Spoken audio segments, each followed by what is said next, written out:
ವಿಧಾನ ಪರಿಷತ್ಗೆ ಇಬ್ಬರು ಅಭ್ಯರ್ಥಿಗಳ ಹೆಸರನ್ನ ಘೋಷಣೆ ಮಾಡಿದೆ ಬಿಜೆಪಿ. ಇತ್ತ ರಾಜ್ಯಸಭೆ ವಿಧಾನ ಪರಿಷತ್ ಏನಿದೆ ಅಲ್ಲಿಗೆ ಬಿಜೆಪಿ ಅಭ್ಯರ್ಥಿಗಳನ್ನ ಆಯ್ಕೆ ಮಾಡುವ ವಿಚಾರವಾಗಿ ಈಗ ಬಿಜೆಪಿ ಒಂದು ಪ್ರಕಟವನ್ನ ಹೊರಡಿಸಿದೆ. ರಾಜ್ಯಸಭೆ ವಿಧಾನ ಪರಿಷತ್ಗೆ ಬಿಜೆಪಿ ಅಭ್ಯರ್ಥಿಗಳು ಪ್ರಕಟ. ಅಚ್ಚರಿ ಅಭ್ಯರ್ಥಿಗೆ ಟಿಕೆಟ್ ಘೋಷಿಸಿದ ಬಿಜೆಪಿ ಹೈಕಮಾಂಡ್.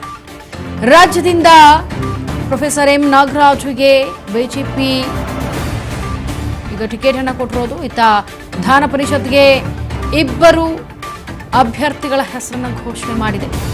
ಲಿಂಗರಾಜ ಪಾಟೀಲ್ ಮತ್ತು ರಘು ಕೌಟಿಲ್ಯಗೆ ಬಿಜೆಪಿ ಎಂಎಲ್ಸಿ ಟಿಕೆಟ್ ಅನ್ನು ಕೊಡಲಾಗಿದೆ, ಅಂದ್ರೆ ಪ್ರಕಟ ಹೊರಡಿಸಲಾಗಿದೆ. ರಾಜ್ಯಸಭೆ ವಿಧಾನ ಪರಿಷತ್ಗೆ ಬಿಜೆಪಿ ಅಭ್ಯರ್ಥಿಗಳನ್ನ ಆಯ್ಕೆ ಮಾಡಬೇಕಾಗಿತ್ತು. ಇದೇ ವಿಚಾರವಾಗಿ ಬಿಜೆಪಿ ಅಭ್ಯರ್ಥಿಗಳನ್ನ ಆಯ್ಕೆ ಮಾಡಿದ್ದಾರೆ. ಸದ್ಯ ಅಚ್ಚರಿ ಮೂಡಿಸುವಂತೆ ಅಭ್ಯರ್ಥಿಗಳಿಗೆ ಟಿಕೆಟ್ ಅನ್ನು ಘೋಷಿಸಿದ್ದಾರೆ. ಇತ್ತ ಬಿಜೆಪಿ ರಾಜ್ಯದಿಂದ ಏನು ಪ್ರೊಫೆಸರ್ ಎಂ ನಾಗರಾಜ್ಗೆ ಬಿಜೆಪಿ ರಾಜ್ಯಸಭೆ ಟಿಕೆಟ್ ಅನ್ನು ಕೊಡಲಾಗಿದೆ. ಇತ್ತ ವಿಧಾನ ಪರಿಷತ್ಗೆ ಇಬ್ಬರು ಅಭ್ಯರ್ಥಿಗಳ ಹೆಸರನ್ನ ಘೋಷಣೆ ಮಾಡಿದ್ದಾರೆ. ಅದುವೇ ಲಿಂಗರಾಜ ಪಾಟೀಲ್ ಮತ್ತೆ ರಘು ಕೌಟಿಲ್ಯಗೆ ಬಿಜೆಪಿ ಎಂಎಲ್ಸಿ ಟಿಕೆಟ್ ಅನ್ನು ಕೊಡಲಾಗಿದೆ. ಯಾಕಂದ್ರೆ ಇದರಲ್ಲೂ ಕೂಡ ಸಾಕಷ್ಟು ಗೊಂದಲಗಳಿತ್ತು, ಯಾರ್ಯಾರಿಗೆ ಕೊಡಬೇಕು, ಯಾವ ಟಿಕೆಟ್ ಅನ್ನ ಎಲ್ಲಿ ಕೊಡಬೇಕು ಅಂತ. ರಾಜ್ಯಸಭೆಗೆ ಟಿಕೆಟ್ ಕೊಡಬೇಕಾದ್ರೂ ಕೂಡ ಒಂದಷ್ಟು ಆಂತರಿಕವಾಗಿ ಗೊಂದಲಗಳಿದ್ವು. ಆದರೆ ಸದ್ಯ ಈಗ ರಾಜ್ಯದಿಂದ ಪ್ರೊಫೆಸರ್ ಎಂ ನಾಗರಾಜ್ಗೆ ಬಿಜೆಪಿ ರಾಜ್ಯಸಭೆಗೆ ಟಿಕೆಟ್ ಅನ್ನು ಕೊಡಲಾಗಿದೆ. ಇನ್ನು ವಿಧಾನ ಪರಿಷತ್ಗೆ ಏನು ಚರ್ಚೆ ಆಗ್ತಾ ಇತ್ತು, ಅಲ್ಲೂ ಕೂಡ ನಾಯಕರು ಒಂದಷ್ಟು ನನಗೂ ಬೇಕು ಟಿಕೆಟ್ ಅನ್ನೋ ನಿಟ್ಟಿನಲ್ಲಿ ಇದ್ರು. ಸದ್ಯ ಈಗ ವಿಧಾನ ಪರಿಷತ್ಗೆ ಬಿಜೆಪಿಯಿಂದ ಪ್ರಕಟ ಆಗಿರುವಂತಹ ಹೆಸರು ಇಬ್ಬರು ಅಭ್ಯರ್ಥಿಗಳು ಅಂತಂದ್ರೆ ಅವರೇ ಲಿಂಗರಾಜ ಪಾಟೀಲ್ ಮತ್ತೆ ರಘು ಕೌಟಿಲ್ಯಗೆ ಬಿಜೆಪಿ ಎಂಎಲ್ಸಿ ಟಿಕೆಟ್ ಸಿಕ್ಕಿರೋದು. ವಿಧಾನ ಪರಿಷತ್ಗೆ ಇಬ್ಬರು ಆಯ್ಕೆಯಾಗಿ ಏನು ರಾಜ್ಯಸಭೆಗೆ ಒಬ್ಬರು ಆಯ್ಕೆಯಾಗಿದ್ದಾರೆ.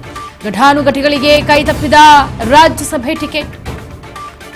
ಮಾಜಿ ಪ್ರಧಾನಿ ದೇವೇಗೌಡರಿಗೆ ಕೈತಪ್ಪಿದ ರಾಜ್ಯಸಭಾ ಟಿಕೆಟ್. ರಾಜ್ಯಸಭಾ ಟಿಕೆಟ್ ನಿರೀಕ್ಷೆಯಲ್ಲಿದ್ದ ದಳಪತಿಗಳಿಗೆ ನಿರಾಸೆ. ರಾಜ್ಯಸಭೆಗೆ ಹೊಸ ಮುಖಕ್ಕೆ ಮಣೆ ಹಾಕಿದ ಬಿಜೆಪಿ. ರಾಜ್ಯಸಭೆಗೆ ಮರು ಆಯ್ಕೆ ಬಯಸಿದ್ದ ದೇವೇಗೌಡರು. ಸುಮಲತಾ ಅಂಬರೀಶ್ಗೂ ಸಿಗದ ರಾಜ್ಯಸಭೆ ಟಿಕೆಟ್. ಘಟಾನುಘಟಿಗಳಿಗೆ ಕೈತಪ್ಪಿದ ರಾಜ್ಯಸಭಾ ಟಿಕೆಟ್.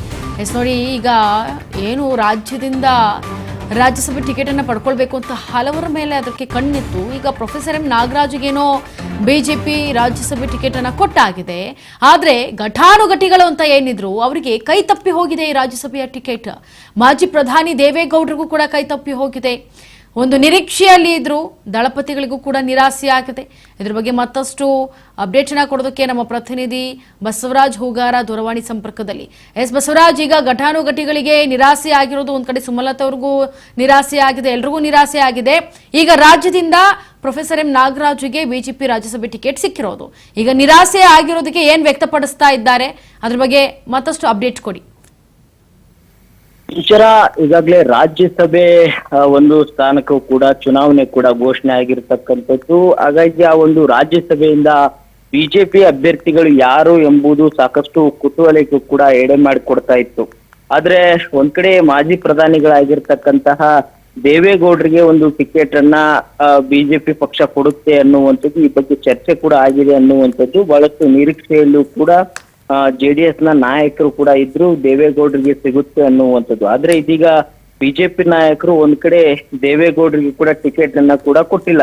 ಇದು ದೊಡ್ಡ ಮಟ್ಟಿಗೆ ಕೂಡ ಚರ್ಚೆಗೆ ಕೂಡ ಗ್ರಾಸವಾಗ್ತಾ ಇದೆ. ಈಗಾಗಲೇ ಆ ಬಗ್ಗೆ ದೇವೇಗೌಡರ ನಿರೀಕ್ಷೆಯಲ್ಲಿ ಇರ್ತಕ್ಕಂಥವ್ರು ನಾಯಕರು ಕುಮಾರಸ್ವಾಮಿ ಅವರು ಕೂಡ ಹೈಕಮಾಂಡ್ ನಾಯಕರ ಜೊತೆ ಚರ್ಚೆ ನಡೆಸಿಲ್ವಾ ಅನ್ನುವಂಥದ್ದು ಕೂಡ ದೊಡ್ಡ ಮಟ್ಟಿಗೆ ಕೂಡ ಈಗ ಚರ್ಚೆ ಕೂಡ ಆಗ್ತಾ ಇದೆ. ಯಾಕಂತಂದ್ರೆ ಬಿಜೆಪಿಯ ರಾಜ್ಯಾಧ್ಯಕ್ಷರಾಗಿರ್ತಕ್ಕಂಥ ವಿಜೇಂದ್ರ ಅವರು ಕೂಡ ಸಾಕಷ್ಟು ಒಂದ್ ಕಡೆ ಈ ಬಗ್ಗೆ ಎಲ್ಲ ಹೈಕಮಾಂಡ್ ನಾಯಕರೇ ತೀರ್ಮಾನ ಮಾಡ್ತಾರೆ ಅನ್ನುವಂಥದ್ದನ್ನ ಮಾತ್ರ ಹೇಳಿಕೆ ಕೊಡ್ತಾ ಇದ್ರು. ಆದ್ರೆ ದೇವೇಗೌಡರಿಗೆ ಕೊಡ್ತಾರೋ ಕೊಡಲ್ವ ಅನ್ನುವಂಥದ್ದು ಯಾವುದೇ ರೀತಿ ಕೂಡ ರಿಯಾಕ್ಟ್ ಕೂಡ ಮಾಡ್ತಾ ಇರ್ಲಿಲ್ಲ. ಆದ್ರೆ ಇದೀಗ ದೇವೇಗೌಡರಿಗೆ ಒಂದು ನಿರಾಶೆ ಕೂಡ ಆಗಿರ್ತಕ್ಕಂಥದ್ದು. ಈ ಬಗ್ಗೆ ಮೈತ್ರಿಯ ಪಕ್ಷದಲ್ಲಿ ಗೊಂದಲ ಕೂಡ ಸೃಷ್ಟಿ ಆಗುವಂತ ಎಲ್ಲಾ ಸಾಧ್ಯತೆ ಕೂಡ ಇದೆ. ಯಾಕಂತಂದ್ರೆ ದೇವೇಗೌಡರಿಗೆ ಬಹುತೇಕವಾಗಿರ್ತಕ್ಕಂಥ ಈ ರಾಜ್ಯಸಭೆ ಟಿಕೆಟ್ ಫಿಕ್ಸ್ ಅನ್ನುವಂಥದ್ದು ಕೂಡ ಚರ್ಚೆ ಆಗ್ತಾ ಇತ್ತು. ಆದ್ರೆ ಇದೀಗ ದೇವೇಗೌಡರಿಗೆ ಕೂಡ ಟಿಕೆಟ್ ಒಂದು ನಿರಾಶೆ ಆಗಿರ್ತಕ್ಕಂಥ ಹಿನ್ನೆಲೆಯಲ್ಲಿ ಎಲ್ಲೋ ಒಂದ್ ಕಡೆ ಮೈತ್ರಿಯಲ್ಲಿಯೂ ಕೂಡ ಒಂದಿಷ್ಟು ಒಗ್ಗಟ್ಟಿಲ್ವಾ ಅಥವಾ ಮೈತ್ರಿಯಲ್ಲಿ ಸಮನ್ವಯತೆಯ ಕೊರತೆ ಆಗ್ತಾ ಇದೆ ಅನ್ನುವಂಥದ್ದು ಬಹಳ ತೀವ್ರವಾಗಿ ಎರಡೂ ಪಕ್ಷದ ವಲಯದಲ್ಲಿಯೂ ಕೂಡ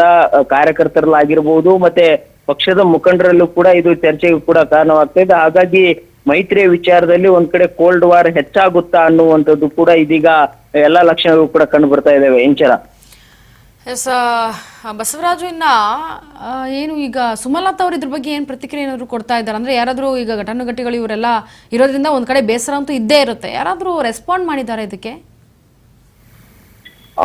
ಇಂಚರ ಬಿಜೆಪಿಯ ಪಕ್ಷದ ವಲಯದಲ್ಲಿಯೂ ಕೂಡ ಸುಮಲತಾ ಅಂಬರೀಶ್ ಅವರು ರಾಜ್ಯಸಭೆಯ ಒಂದು ಟಿಕೆಟ್ಗಾಗಿ ಸಾಕಷ್ಟು ಒಂದ್ ಕಡೆ ಪೈಪೋಟಿ ಕೂಡ ನಡೆಸಿದ್ರು, ನನಗೆ ಇದೊಂದು ಅವಕಾಶ ಮಾಡಿಕೊಡಿ ಅನ್ನುವಂಥದ್ದು. ಆದ್ರೆ ಬಿಜೆಪಿ ನಾಯಕರು ಒಂದಿಷ್ಟು ಅಳದಿ ತೂಗಿ ಲೆಕ್ಕಾಚಾರ ಹಾಕಿ ವಿಜೇಂದ್ರ ಅವರ ಆಪ್ತರು ಆಗಿರ್ತಕ್ಕಂತಹ ಪ್ರೊಫೆಸರ್ ನಾಗರಾಜ್ ಅವರಿಗೆ ಕೂಡ ಟಿಕೆಟ್ ಅನ್ನು ಕೂಡ ಕೊಟ್ಟಿರ್ತಕ್ಕಂಥದ್ದು. ಈ ಒಂದು ನಿಟ್ಟಿನಲ್ಲಿ ಸುಮಲತಾ ಅಂಬರೀಶ್ ಅವರು ಅವರ ಬೆಂಬಲಿಗರನ್ನ ಕರೆದುಕೊಂಡು ಸಹಿತ ಬಂದು ಬಿಜೆಪಿಯ ಆಫೀಸಲ್ಲಿ ಒಂದು ಒತ್ತಾಯ ಕೂಡ ಮಾಡಿದ್ರು, ನನಗೆ ರಾಜ್ಯಸಭಾ ಟಿಕೆಟ್ ಕೊಡಿ ಅನ್ನುವಂಥದ್ದು. ಆದ್ರೆ ಇದೀಗ ಬಿಜೆಪಿ ಪಕ್ಷದ ಹೈಕಮಾಂಡ್ ನಾಯಕರು ಒಂದಿಷ್ಟು ಈ ರಾಜ್ಯಸಭೆ ಒಂದು ಟಿಕೆಟ್ ಅನ್ನು ಕೊಡುವಂತ ನಿಟ್ಟಿನಲ್ಲಿ ಕೂಡ ಸುಮಲತಾ ಅಂಬರೀಶ್ ಅವರಿಗೂ ಕೂಡ ಮುಂದಾಗಿಲ್ಲ. ಇತ್ತ ತಮ್ಮ ಮೈತ್ರಿಯ ಒಂದು ಅಭ್ಯರ್ಥಿಯಾಗಿ ಮತ್ತೆ ಮೈತ್ರಿಯ ಮುಖಂಡರಾಗಿರ್ತಕ್ಕಂತಹ ಮಾಜಿ ಪ್ರಧಾನಿ ದೇವೇಗೌಡರಿಗೂ ಕೂಡ ಕೊಟ್ಟಿಲ್ಲ. ಅದರ ಬದಲಾಗಿ ಪ್ರೊಫೆಸರ್ ನಾಗರಾಜ್ ಅವರಿಗೂ ಕೂಡ ಟಿಕೆಟ್ ಕೊಟ್ಟಿರ್ತಕ್ಕಂಥ ಹಿನ್ನೆಲೆಯಲ್ಲಿ ಈಗ ಒಂದ್ ಕಡೆ ಮೈತ್ರಿ ಪಕ್ಷದಲ್ಲಿ ಕುಮಾರಸ್ವಾಮಿ ಅವರು ಕೂಡ ಈ ಬಗ್ಗೆ ಪ್ರತಿಕ್ರಿಯೆ ನೀಡಬೇಕು. ಇತ್ತ ಸುಮಲತಾ ಅಂಬರೀಶ್ ಅವರು ಕೂಡ ಯಾವ ರೀತಿಯಾಗಿ ರಿಯಾಕ್ಟ್ ಮಾಡ್ತಾರೆ ಅನ್ನುವಂಥ, ಯಾಕಂತಂದ್ರೆ ಪಕ್ಷದ ಹೈಕಮಾಂಡ್ ನಾಯಕರು ಹೇಳಿದಂತೆ ಕೂಡ ಅವರು ಹಿಂದೆ ಲೋಕಸಭಾ ಚುನಾವಣೆ ಕೂಡ ಒಪ್ಕೊಂಡು ಒಂದ್ ಕಡೆ ಅಲ್ಲಿ ಕ್ಯಾಂಡಿಡೇಟ್ ಕೂಡ ಆಗ್ಲಿಲ್ಲ. ಹಾಗಾಗಿ ಇದೀಗ ರಾಜ್ಯಸಭೆ ಟಿಕೆಟ್ ಕೂಡ ಅವರು ನಿರೀಕ್ಷೆಯಲ್ಲಿದ್ರು, ಅದನ್ನು ಕೂಡ ಕೊಡ್ಲಿಲ್ಲ. ಹಾಗಾಗಿ ಮುಂದೆ ಅವರು ಕೂಡ ಪಕ್ಷದ ಹೈಕಮಾಂಡ್ ನಾಯಕರ ಗಮನಕ್ಕೆ ತಂದು ಅಸಮಾಧಾನ ತೋರುವಂತಹ ಎಲ್ಲಾ ಪ್ರಯತ್ನವೂ ಕೂಡ ಆಗ್ಬಹುದು. ಮತ್ತೆ ಅವರು ಕೂಡ ಮಂಡ್ಯ ಭಾಗದಲ್ಲಿ ಯಾವ ರೀತಿಯ ಮುಂದಿನ ತಮ್ಮ ಒಂದು ರಾಜಕೀಯ ನಡೆಯನ್ನ ತೋರ್ತಾರೆ ಅನ್ನುವಂಥದ್ದು ಕಾದಷ್ಟು ನೋಡ್ಬೇಕಾಗಿದೆ. Inchara S Basavaraj, thank you so much ನಿಮ್ಮೆಲ್ಲ ಮಾಹಿತಿಗಾಗಿ. ಸದ್ಯ ನೋಡಿ, ರಾಜ್ಯಸಭೆಗೆ ಹೊಸ ಮುಖಕ್ಕೆ ಮಣೆ ಹಾಕಿರೋದು ಬಿಜೆಪಿ. ಹಾಗಾಗಿ ಎಲ್ಲೋ ಒಂದ್ ಕಡೆ ದೇವೇಗೌಡರು ಹೇಳ್ತಾ ಇರೋದೇನು, ರಾಜ್ಯಸಭೆಗೆ ಮತ್ತೆ ಮರು ಆಯ್ಕೆಯನ್ನ ಮಾಡಿ ಅಂತ ತಮ್ಮ ನಿರಾಸೆಯನ್ನ ತೋರಿಸ್ಕೊಳ್ತಾ ಇದ್ದಾರೆ, ಒಂದ್ ಕಡೆ ಆಗ್ರಹಿಸ್ತಾ ಇದ್ದಾರೆ. ಇತ್ತ ಸುಮಲತಾ ಕೂಡ ಅಷ್ಟೇ ಬೇಸರದಿಂದ ವ್ಯಕ್ತಪಡಿಸ್ತಾ ಇದ್ದಾರೆ, ಅಷ್ಟೇ ನಿರಾಸೆಯಾಗಿದ್ದಾರೆ.